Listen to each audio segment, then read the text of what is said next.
Danger might be closer than you think. Before we begin, like this video, comment where and what time you're watching from, and subscribe for more chilling stories.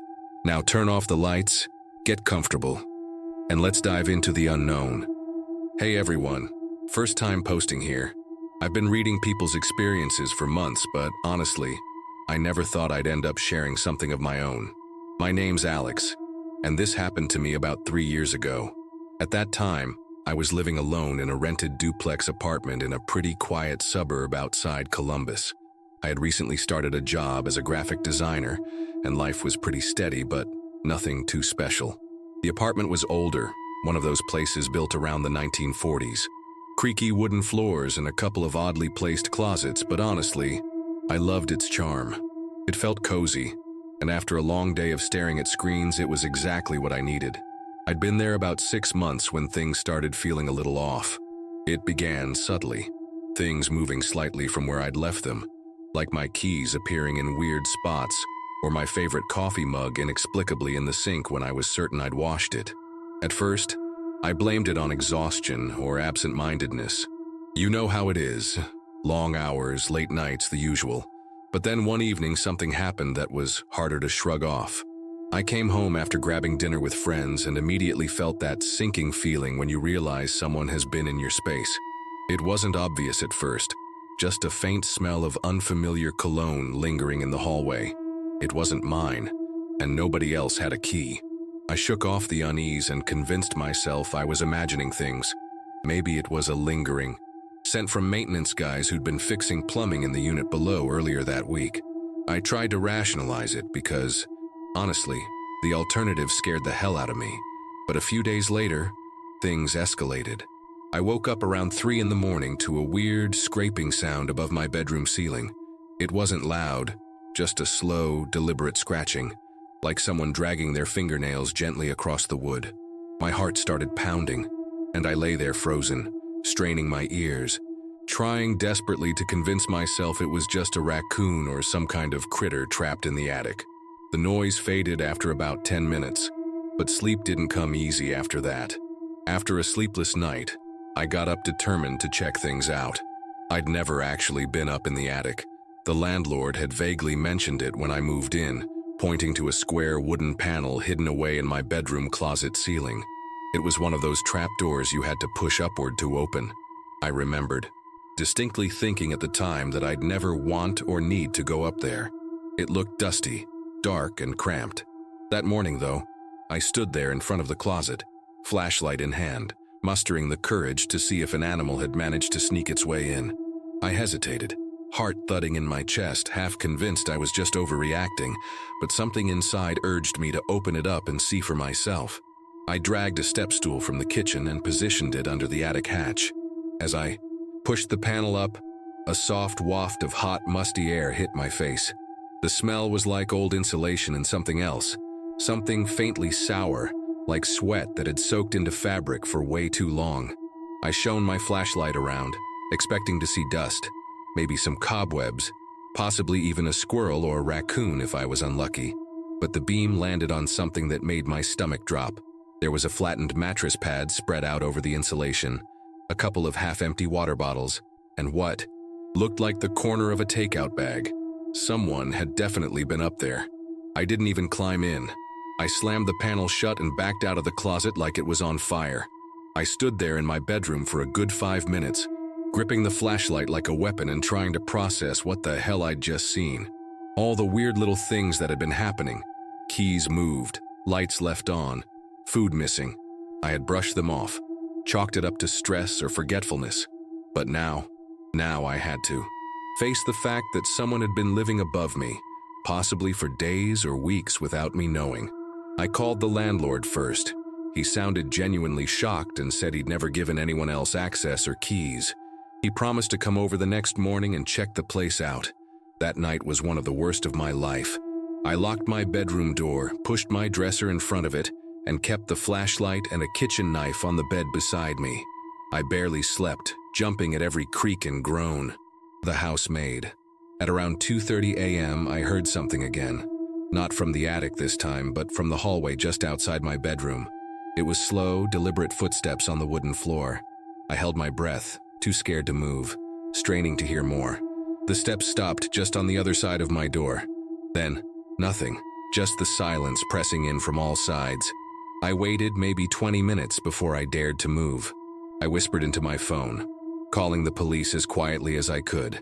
I told them someone was inside my home. They arrived in what felt like an eternity, knocking loudly and yelling, "Police!" I bolted out of the room, nearly crashing into one of the officers. They searched the house top to bottom and I showed them the attic. This time, someone went up there. After a few minutes, one of the officers called me over and said, "You're gonna want to see this." There was more than I'd seen the first time. Blankets, a backpack, food wrappers, a phone charger plugged into an extension cord that had been run from the attic down into one of the wall outlets in the hallway. The guy had somehow tapped into my power and had been living just a few feet above my head. Story 2. Hey everyone, my name's Brandon, and I honestly didn't think I'd ever be writing something like this here. I've always been the skeptical guy, the one who read creepy stories online and shrugged them off as exaggerations or people just wanting attention. But after what happened to me last summer, I'm not skeptical anymore. It shook me up enough that even now I still think about it almost every day. At the time, I was 26, living in a small rural town in northern Michigan. I'd just moved there to help manage a family-owned hardware store, and I was still getting used to how quiet and isolated everything was compared to the city where I'd grown up.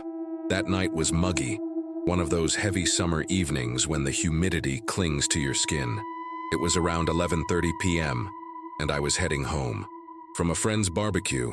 My gas tank was low, and knowing how spread out everything was around here, I decided to stop at the only gas station still open at that hour. It was one of those small town stations, dimly lit with a flickering neon open sign and pumps that probably hadn't been updated since the early 90s. I'd been there before during the day, but at night, the whole place had a different vibe. Kind of eerie, surrounded by woods, and quiet enough that you could hear crickets over the hum of the fluorescent lights. I pulled up to the pump closest to the entrance, got out, and started filling up. I remember glancing around and noticing I was the only car there, which didn't surprise me at that hour. After a minute or two, headlights appeared on the road leading into the station. It was a dirty white pickup truck, nothing unusual for that area. It pulled in slowly, and two guys stepped out wearing orange reflective vests, like the kind road workers or utility workers wear. I didn't think anything of it at first. Figured they were probably contractors or something, maybe on the night shift. One of them was tall, lanky, and had a face that seemed permanently set in a scowl. The other guy was shorter, stocky, and wore glasses so thick they distorted his eyes, making him look kind of bug-eyed under the station's harsh lights. I nodded briefly at them, trying to mind my own business. They didn't acknowledge me, but I immediately got the sense they were sizing me up. While my tank filled, I watched them out of the corner of my eye. The tall one walked casually toward the gas station building, disappearing around the side, while the shorter guy lingered around their truck. Suddenly, I noticed something odd. Their truck had no visible logos or markings, and the rear license plate had been obscured with dirt or mud. I started getting that nagging gut feeling, the one you get when your brain senses something's off, even if you don't quite know what it is yet. I tried to stay calm, but something about the way they moved didn't sit right with me. There was no urgency, no direction to what they were doing. It was like they were just lingering. When the pump clicked off, I moved quickly to put the nozzle back and twist the cap on. As I turned around to get into my car, the shorter guy was suddenly a lot closer than before, maybe 10 feet away, pretending to check something on the ground near the pump. I didn't say anything, just gave a tight smile and opened my car door. That's when the tall one came back around the corner of the building, walking toward us with something in his hand. Looked like a small flashlight, but he wasn't using it. He raised it slightly, like he wanted me to see he was holding something. He stopped right in front of my car and said, "Hey, you got a minute? We're doing some maintenance checks on the pumps. Just need to take a quick look inside your vehicle." His voice was calm, but weirdly flat, like someone rehearsing a line. There was no eye contact, just this dead gaze aimed somewhere near my chest. Everything in me screamed that something was wrong. I glanced over toward the station building, thinking maybe I'd go inside and talk to the clerk, but the lights inside were off now. I hadn't even noticed them go out. There was no one in sight. That tiny, flickering open sign was still buzzing faintly in the window, but the place looked abandoned. I told the guy no, that I was in a hurry and already late getting home. He didn't move, neither did the short one. They just stood there quiet, staring at me. I stepped into the car and locked the doors, trying not to show how nervous I was. My hands were shaking as I turned the key in the ignition. For a second, the engine hesitated and my heart dropped into my stomach. Then it roared to life and I immediately threw it into reverse. As I backed out, the tall guy took a few steps forward like he was going to stop me, then just stopped. Just stood there in the glow of my taillights, watching me as I drove off. I didn't go straight home. I took a few random turns just to make sure they weren't following me. Eventually, I pulled into a well-lit grocery store parking lot a couple of miles away and sat there for 10 minutes, heart pounding, watching the road. They never showed up. I called the sheriff's non-emergency line to report the encounter, and they sent someone to check the station. I never heard back after that. A few weeks later, I stopped by during the day and asked the clerk if there had been any reports or security footage from that night. He looked confused and told me the station didn't even have overnight maintenance. Never had. That detail really stuck with me. There was no reason for those guys to be there. They weren't workers, they weren't with the gas station. And whatever they were planning, I interrupted it by leaving. For days after, I kept replaying it in my head, wondering what would have happened if I'd hesitated even 30 seconds longer. What if I'd gone inside the station? What if I'd opened my door when they first asked? It wasn't dramatic like in the movies. There were no weapons drawn, no screaming. But that quiet tension, that eerie silence between them, felt worse. Like they'd done this before. Like they were just waiting for me to make a mistake. After that night, I started carrying a small pocket knife with me. Nothing crazy, just something to make me feel a little more in control. I also installed a dish cam the very next day. The strange part is, even though the whole thing was subtle, it changed the way I do a lot of things now. I always check behind me when I pull into late-night spots. I avoid rural gas stations unless I absolutely have to. That quiet, middle-of-nowhere isolation that I used to find peaceful, it creeps me out now. I think a lot of people underestimate how quickly something normal can turn sinister. How danger doesn't always come screaming at you. Sometimes it walks up, slowly, wearing a safety vest and holding a flashlight. I never saw those guys again. Never heard about any arrests. No follow-up from the police. Nothing on the local news. For all I know, they could still be driving around trying the same thing with someone else who isn't as lucky. I've only told a couple of people this story in person, mostly because I always get that look. Like, are you sure you weren't just paranoid? But I know what I felt. I know what I saw.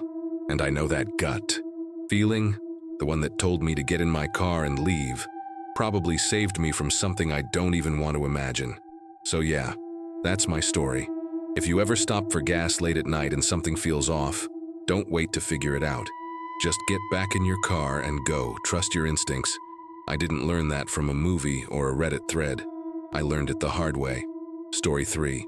Hey guys, my name's Sarah, and I've been lurking around here for a while, always kind of relieved that nothing seriously creepy had ever happened to me. But after what went down about 2 years ago, I feel like I need to finally share this story somewhere. At the time, I was 28 and living alone in a townhouse just outside of Nashville. I'd recently started renting out my guest room on Airbnb for some extra cash. Nothing major, just occasional weekend guests to cover some bills. It had been pretty straightforward up to that point. Guests were usually quiet tourists, never causing problems. Until him, the Po guy, booked the room last minute, saying he was passing through town on a road trip. His Airbnb profile was new, which normally might have been a red flag, but he seemed polite enough through messages, even overly so. When he arrived, he was memorable in an odd way. Tall, with unusually pale skin, greasy black hair pulled back into a tight ponytail, and deep circles beneath these icy blue eyes. His name was Evan, and he spoke quietly, almost whispering, even though we were indoors. There was something unsettling about him right from the start, but I shrugged it off as just social awkwardness. Everyone's a little weird sometimes, right? That night, after Evan had settled into his room, I went up to bed around 11. My bedroom was directly above the guest room, and the house was old, so you could hear muffled voices pretty clearly if someone was talking loudly downstairs. Around midnight, I woke up to a faint noise coming from below. At first, I assumed he was on the phone, just having a late-night conversation, so I tried to ignore it. But then I noticed something weird.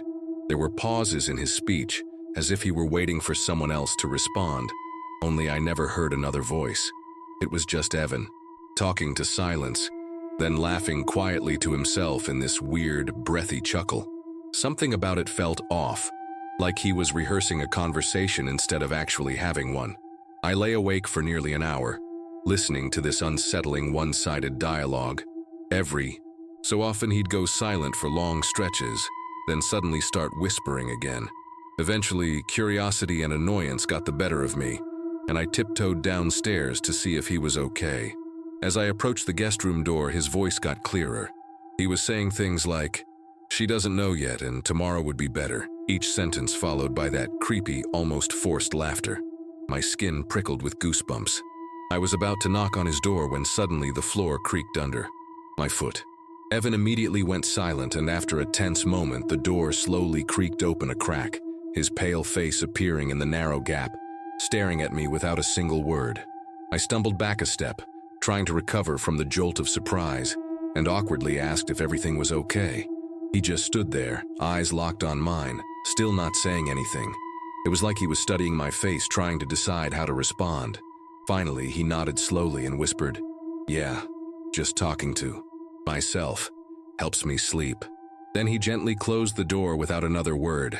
I stood there frozen for a few seconds, the hair on my arms standing straight up. I told myself maybe he had anxiety or some kind of sleep issue, and went back upstairs, but my gut was already tying itself into knots. I didn't sleep much the rest of the night. Every sound in the house had me sitting upright in bed.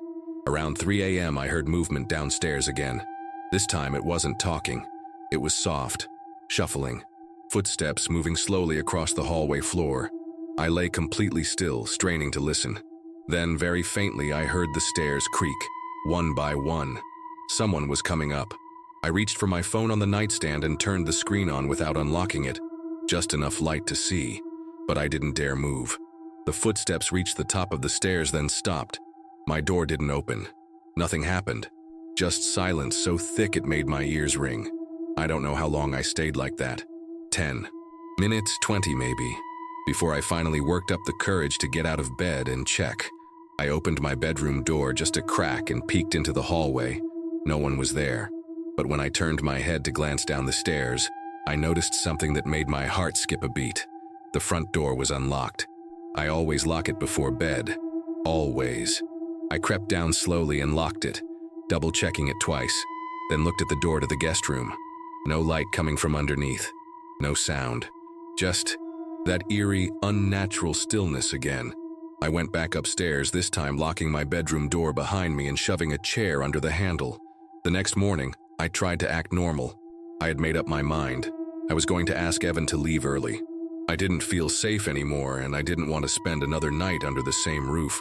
When I came downstairs, he was already in the kitchen, standing completely still by the sink, not doing anything, just standing there, staring out the window like he was in a trance. When I said good morning, he turned around, smiled way too wide, and said, "Sleep well?" I told him politely that there'd been a change in my schedule and that I needed the room back a day earlier. He didn't seem surprised, just nodded and said, "I'll be gone before dark." Something about the way he said it made my skin crawl.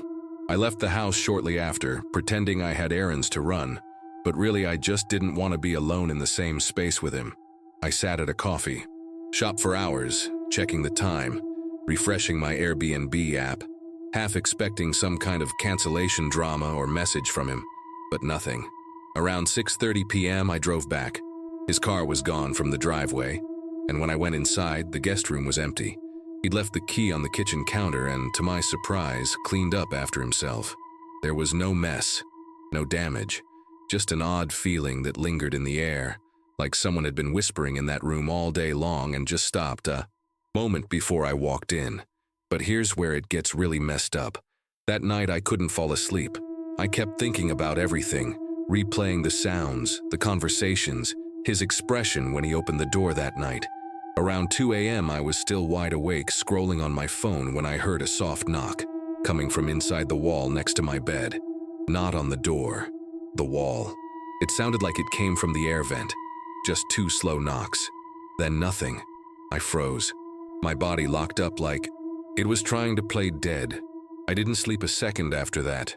At sunrise, I called a friend and he came over to help me take off the vent cover in my room. Inside was just darkness. But when he stuck his phone in to take a photo, we saw something wedged just out of view.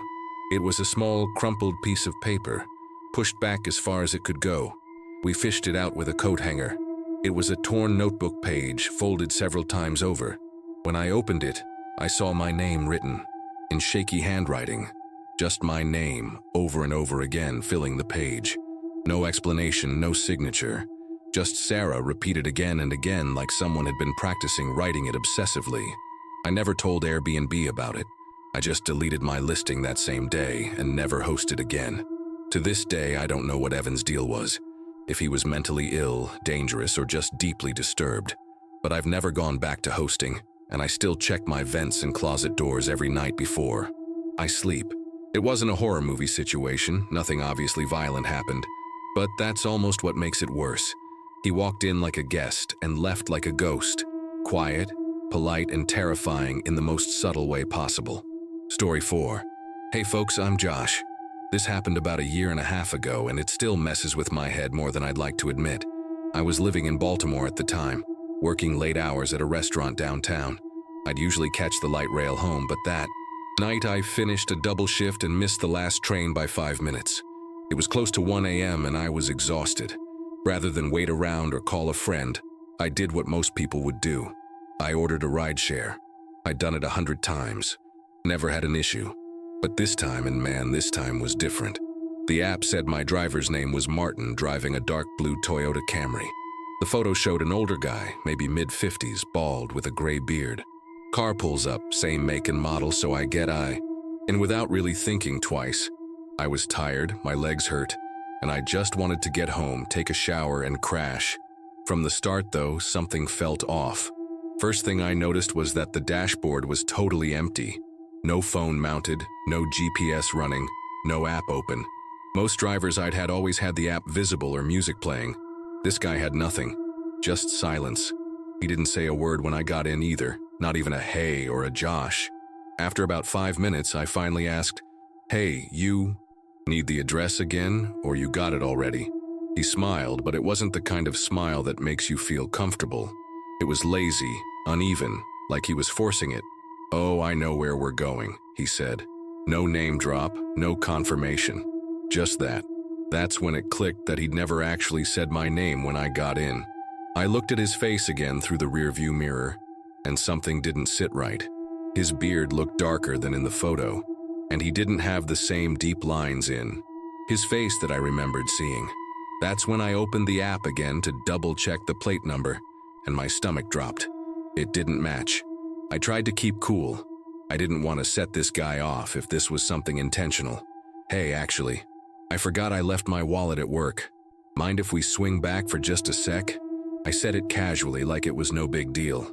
The guy didn't answer at first, just kept driving.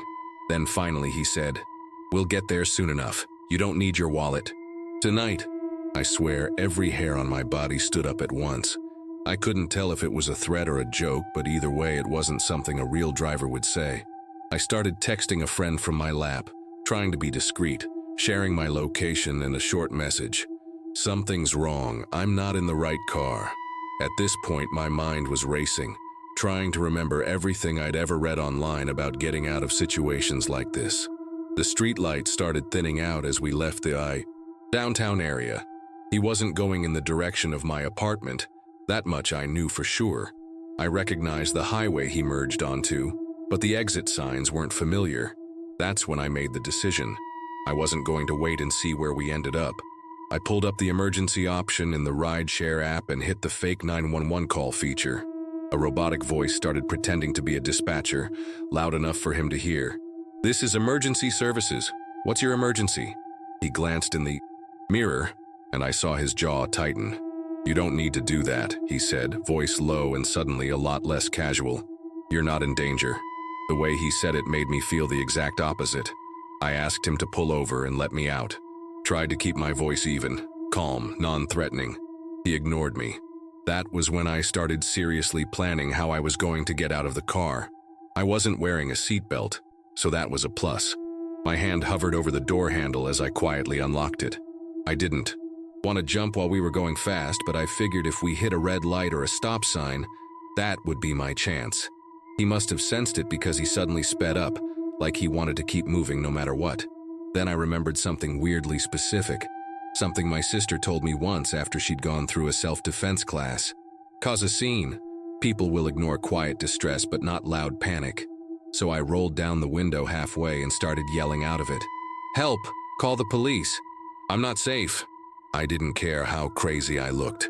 I just screamed it over and over. We were passing through a strip of road that had some late-night fast food places still open, and I saw lights up ahead. Cars in a drive-through. The guy panicked. He slammed the brakes, cursed under his breath, and pulled a hard right into a side street. "Get out then!" he yelled, and before the car even fully stopped, I opened the door and jumped. I hit the pavement awkwardly, scraping my elbow and my knee, but I got up and ran like hell. I didn't even look back.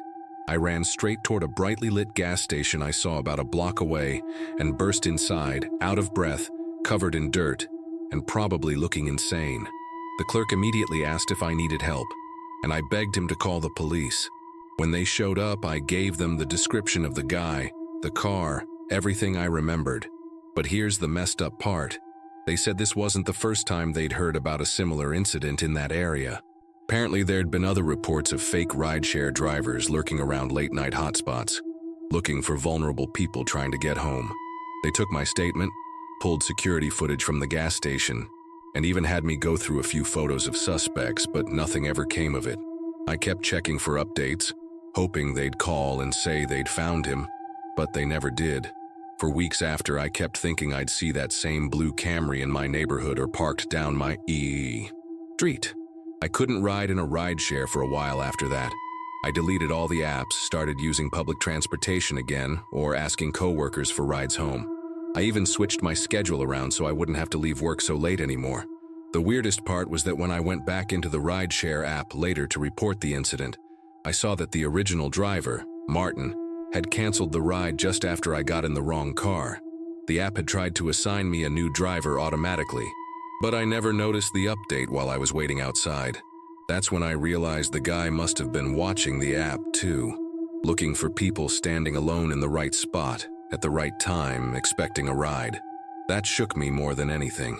It wasn't just random. He was preying on routine, on trust. I think about how easily this could have gone a different way. If he'd locked the doors, if I hadn't had the window down, if I hadn't remembered what my sister told me.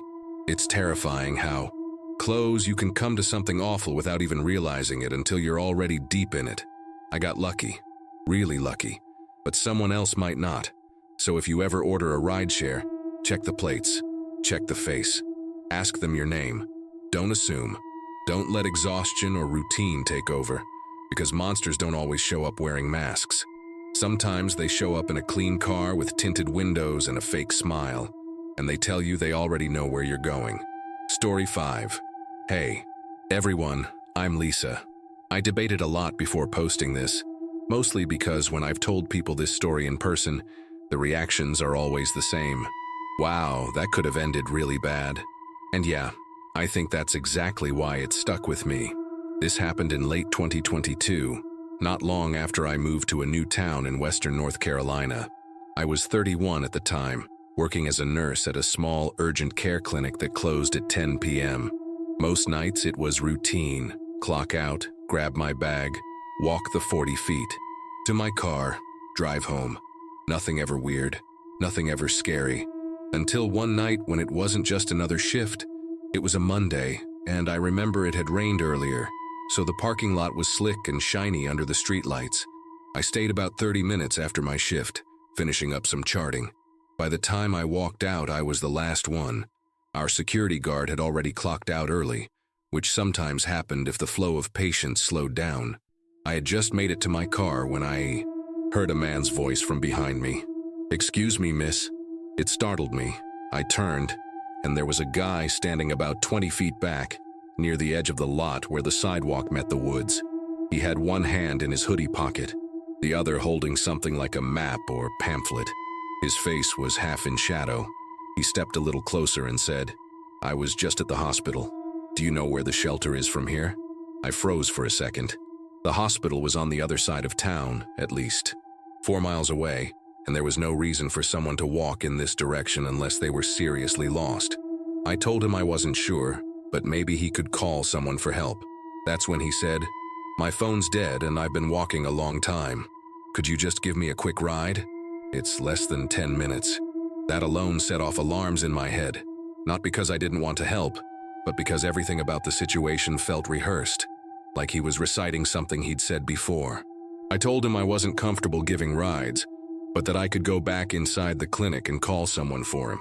He immediately said, "No, that's okay," and turned away, but not before I saw this split-second change in his face, like a flicker of irritation he didn't expect to show. He turned and walked slowly toward the sidewalk, not even glancing back. I stood there for a second, unsure whether I was being paranoid or just cautious, but something told me not to drive home yet. Instead, I went back inside the clinic, locking the doors behind me, and watched from the window. That's when I saw him step into the passenger seat of a parked SUV across the street. I hadn't noticed that SUV before. It was dark gray, parked just far enough away to blend in with the rows of employee cars that lined the side street, but not one I recognized. The moment he got in, the headlights turned on. No engine startup, just the lights, as if the driver had been sitting there waiting with the ignition in accessory mode. Then the SUV slowly pulled away from the curb, didn't speed off or peel out, just crept down the road, turning at the intersection without signaling. I stood there behind the blinds, my pulse racing, suddenly realizing this was never about a shelter. That guy hadn't been lost. He'd been stalling, waiting for the right setup. I called the non-emergency line and gave them the details. What the guy looked like, what the SUV looked like, the time, the location. The dispatcher was calm, asked if I felt threatened and said they'd have a patrol car swing by the area, but it was already too late for them to catch anything in real time. I knew that. Still, I gave them everything I could. After I hung up, I sat behind the locked front desk for another 20 minutes before working up the nerve to walk to my car again. This time I checked all around the vehicle, under it, even in the back seat before I unlocked it. The lot was empty, quiet, but that kind of quiet felt like it was watching me. I drove straight home, windows up, doors locked, constantly checking my rearview mirror. I didn't see the SUV again, but that entire night I couldn't shake the feeling that I had been marked for something, targeted. The way he had approached me, it was calm, polite, even gentle, but there was an underlying sharpness to it, like he was testing how soft I'd be, how quick to help. And the fact that he had someone waiting in that SUV, that made it worse. This wasn't just some random guy looking for a ride. This was planned, coordinated, like they'd done it before. The next day, I brought it up to my clinic manager, and to her credit, she took it seriously. They started locking the front doors earlier during closing shifts, kept the guard on until the last staff member left, and even added motion-activated floodlights to the lot. But still, that one night changed something in me. You grow up thinking danger looks a certain way, angry, loud, aggressive, but sometimes it wears a soft smile and carries a map. Sometimes it doesn't even need to touch you to leave something behind. A few weeks later, out of curiosity and maybe a bit of stubborn fear, I checked local reports online and found a post buried in a community safety group. A woman from the next town over described a nearly identical encounter. A man asking for a ride near a clinic, similar description, same line about a shelter, and again, another car involved. She'd let her guard down and agreed to drive him. According to her post, he tried to get her to pull off onto a dark service road. Because it was a shortcut, And when she refused, he got agitated and asked her to stop so he could get out. As soon as he did, the other car pulled up behind hers, and she had to floor it to get away. That post confirmed what I already knew deep down. This wasn't just a one-off, it was a pattern. Something targeted. Maybe a trafficking thing, maybe a robbery ring. I'll probably never know for sure, but it made me realize how important it is to trust that gut feeling, even if you can't explain it in the moment. There was a time when I would have felt guilty for not helping, for turning someone away in the dark. Now I realize I could have ended up in a place where no one would have known to look for me until it was too late. Since then, I've changed a few habits. I always check my surroundings when leaving work. I don't linger in parking lots anymore. I even bought one of those personal alarm keychains that lets out a high-pitched screech if you pull it. I used to think stuff like that was paranoid. Now I just think it's smart. People always say, that kind of thing doesn't happen here. But it does. It did. And if I hadn't followed my instinct that night, I might not be sitting here telling this story. So if this helps even one person be more aware, more cautious, that's enough for me. Don't ignore your gut. Don't brush off weird behavior. And never, ever assume good intentions just because someone's smiling and asking nicely.